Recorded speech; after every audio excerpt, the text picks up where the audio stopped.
Tonight we will go to Puglia. In these tough and depressing pandemic times, when we are only allowed to leave our houses if we are out of toilet paper, the best alternative to travel without abandoning your fortress is wine. So sit back, relax, and join me on 20 Italian wine regions with Corkbreaker. Let's go! Alright, tonight we will go to the region which has an unofficial title as Italy's secret to value wine. The region which together with Sicily and Sardinia is the easiest to find on the map. Yes, ladies and gentlemen, I am talking about Puglia, the heel and mid-calf of the boot. Everybody says it is the heel of Italy, but that's only partially true, because the region is divided into completely different cultural and geographical northern and southern parts. While more famous southern Salento, the Hill Peninsula, is almost entirely flat but very fertile and dry, perfect conditions for grape growing, retains strong connection with the Greco-Roman past. Northern side is hillier and more connected to the winemaking practices of central Italy. Even though now the region has around 30 DOCs and even 4 DOCG zones, for many decades it was more famous for good quality olive oil, which takes 40% of all Italian olive oil. Generous amount of olive oil. The wine, on the other hand, was quietly shipped in tanks to the north to beef up more famous but less ripe Italian wines, add color and weight to the wines from southern France, and to manufacture fizz and vermouth. But after the 1990s, consumers started to demand quality.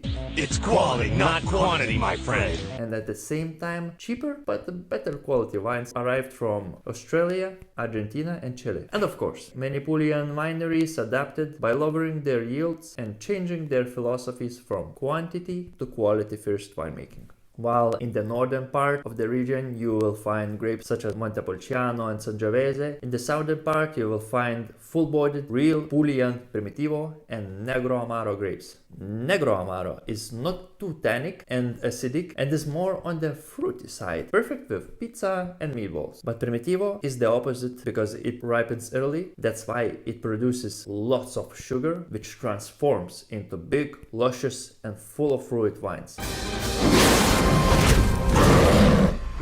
Other popular grapes are Bombino Nero, which makes fruity rosé, and if you're lucky, you'll find interesting and fruity white wines of Verdecca grape. After this intro, let's see what else to do in this dreamland. First stop is Alberobello, the city of Trulli. It is a magical city full of limestone houses with a typical conical roof built with prehistoric techniques, and many of them are still in use today. These charming houses were built by poor people to protect themselves from the summer heat. Next up is Grotte di Castellana. I have already been in these type of stalactite caves in Georgia and Mallorca, but every few years I want to visit a new one. It's kind of magical, but I prefer shorter routes because in the end I get bored of those rocks and start to look for some rats or any other species. Yep, as you might guess, big Zeus fan. And lastly is Borata, one of the best Italian cheese I ever discovered, together with Parmigiano Reggiano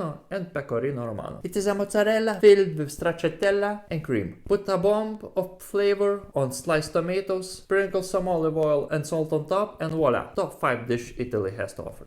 So the wine of the region is Per Lui Primitivo 2016 by Leone de Castris. Winery dates back to the 1665 when it was established by Duke Oronzo of the family of Earls of Lemos. He was so amazed by the landscape that he sold the properties in Spain and bought 5,000 hectare properties in Salento, where he planted olive trees, vines and wheat. Moving to the 19th century, winery was exporting bulk wines to US, Germany and France, but then Pietro and Lisetta Leone de Castris stepped in and started bottling wine in 1925.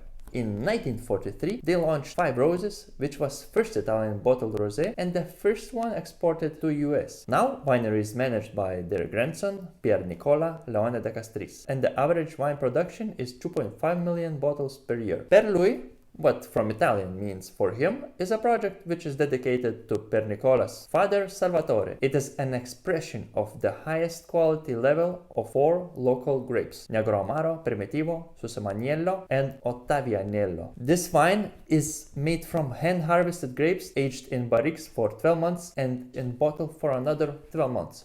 Let's taste it.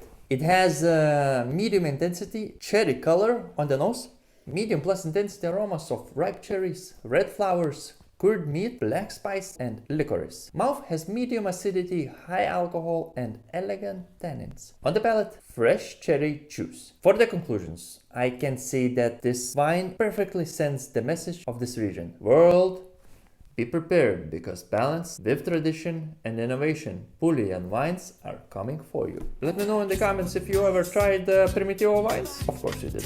Don't forget to like and follow. Salute!